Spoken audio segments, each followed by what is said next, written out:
성도 여러분 안녕하십니까?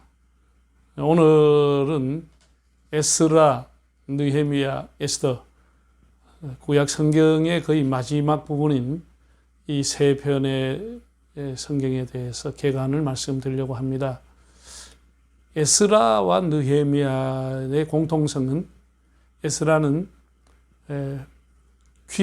포로 귀환을 하게 되면서 주전 4, 5세기경에 두 번째 귀한 지도자가 학사 겸 제사장이었던 에스라라고 하는 사람이고, 이 사람은 아론의 16대 손입니다. 느헤미야라고 하는 사람은 3차 귀한 포로의 지도자라 이렇게 보시면 되겠습니다. 그러니까 포로 이후에 돌아온 사람들이 재건 공동체, 어떻게 이스라엘을 다시 재건하게 되었느냐, 그런 내용은 에스라와 느헤미야를 통해서 알게 되겠습니다. 에스라의 전반부에 나오는 내용은 돌아온 사람들이 무너졌던 솔로몬의 성전을 다시 재건하는 내용이 나옵니다. 다시 성전을 신축하게 되는 것이죠. 그것을 이제 유다 지파의 유다 왕손의 후손인 스룹바벨이라고 하는 지도자에 의해서 되어지고, 그 스룹바벨이 1차 포로 기한의 지도자가 됩니다. 이 스룹바벨이 여러 난관을 무릅쓰고 결국은 주전 516년에 두 번째 성전을 봉헌하게 됩니다. 1차가 솔로몬의 성전이라고 하면은 바로 이 성전은 스룹바벨의 성전 혹은 제2차 성전이라 이렇게 불려집니다. 유대 왕국이 바벨론으로부터 주전 586년에 패망하기 때문에 패망한 지로부터 만 70년이 되는 주전 516년에 성전이 봉헌되어지게 되는 내용이 에스라서 전반기에 기록되어 있습니다. 그들이 돌아와서 하나님의 성전을 지었다라고 하는 것은 다시 하나님의 성전이 유대인의 중심이고 토라가 그들의 중심이라고 하는 것을 명백하게 가르쳐주는 말씀입니다. 후반기에는 에스라의 회고록에 해당하는 부분으로서 에스라가 이스라엘을 재건하면서 그 중심에 둔 것은 토라, 말씀이었다. 그 자신이 학사 겸 제사장이었기 때문에 그 누구보다도 그는 훌륭한 랍비로서 또 제사장으로서의 하나님 말씀을 가르치는 위대한 종으로 사역을 하게 됩니다. 두 번째 나오는 느헤미야라고 하는 책은 느헤미야는 원래 페르시아 제국의 왕의 술 맡은 간우로 있었다라고 했습니다.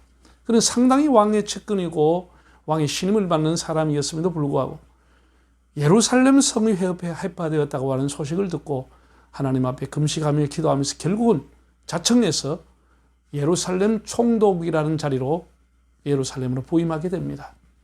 그래서 그는 산발락과 도비아가 같은 참 엄청난 반대를 무릅쓰고 기득권층의 반대를 무릅쓰고 52일 만에 대동단결해서 무너졌던 예루살렘 성벽을 완수하게 됩니다. 성벽 재건하게 되는 것이죠. 성전만 덩그러니 있었던 그것을 다시 성벽을 짓게 됩니다.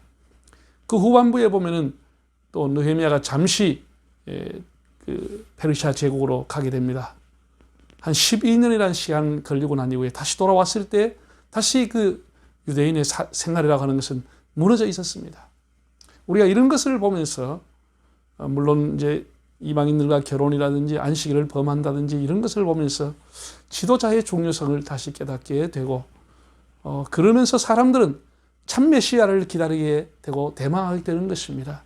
사람이 가지고 있는 한계를 보면서 정말 이스라엘을 구원할 자 누구인가, 이스라엘 다시 재건할 자가 누구인가, 그런 기대를 하게 됩니다. 에스라가 그 하나님의 종으로서의 성직자로서의 그 하나님의 사역을 했다고 하면 느헤미야는 평신도로서 정치인으로서 하나님의 신실한 종으로 충성했던 참 다니엘과 버금갈 만한 귀한 종이었다, 이렇게 평가하고 있습니다. 세 번째 나오는 것은 에스더라고 하는 책입니다. 우리가 성경에 보면 사람의 이름, 여인의 이름을 따고 성경책이 된 것이 66권 중에 에스더와 룻기서 2권입니다. 원래 에스더의 히브리어 이름은 하다사라고 되어 있습니다. 에스더라고 하는 이름의 뜻은 별인데 정말 민족을 구하는 별이 되는 겁니다. 그 유명한 기절인 죽으면 죽으리이다 라면서 금식하며 기도했던 에스더가 하만으로부터 유대인이 대말살 정책으로부터 민족을 구원하게 됩니다. 물론 이것을 기록한 사람은 모르드게가 기록했다는 그런 일설이 있습니다만 정확하지는 않습니다. 그러나 우리가 추측해 보건대 공중일기까지 그게 기록되어 있는 것을 보면은 모르드게가 기록한 것이 거의 맞지 않겠느냐, 그런 추측을 해보게 됩니다. 좀 전에 말씀드렸던 에스라와 느헤미야는 포로에서 돌아온 사람들이 이스라엘을 어떻게 재건했는가라고 하는 내용을 했다고 하면, 에스더는 포로로 살아가면서 유대인의 정체성을 지켰던 사람들의 신앙이라는 점에서 매우 특별하다고 보겠습니다. 오랫동안 흩어져 살고 나라를 잃고 살면서도, 디아스폴라로 살면서도 그들의 중심에는 하나님, 그리고 토라 율법이 그들의 가슴에 자리 잡고 있었다고 하는 것은 너무도 놀라운 사실입니다. 결국은 그 민족을 하만으로부터 구원했던 부림절을 그들은 대대로 지키면서, 지금도 온 세상에 흩어져 있는 디아스폴라 유대인들은 부림절을 아주 큰 기쁨의 잔치로 지키고 있습니다.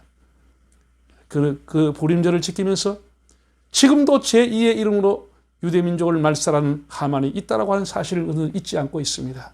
그것은 결국 히틀러라고 하는 사람이 하만으로 나타나지 않았습니까? 지금도 그는 부림절의 감격을 가지고 이 부림절을 지키면서, 에스더서에서는 하나님이라는 단어가 한 번 나와 있지 않지만 하나님만이 자기들을 주권자가 되시고 하나님이 온 세계를 경영하고 있다고 하는 것을 부림절기를 통해서 그들은 고백을 하고 있습니다. 우리가 에스라, 느헤미야, 에스더를 통해서 흩어졌던 유대인들, 포로로 다시 돌아왔던 유대인들, 그들의 중심에 있었던 하나님의 말씀, 그리고 하나님이라고 하는 그 신앙, 다시 한번 우리가 깊이 들여다볼 수 있는 기회가 되기를 바랍니다.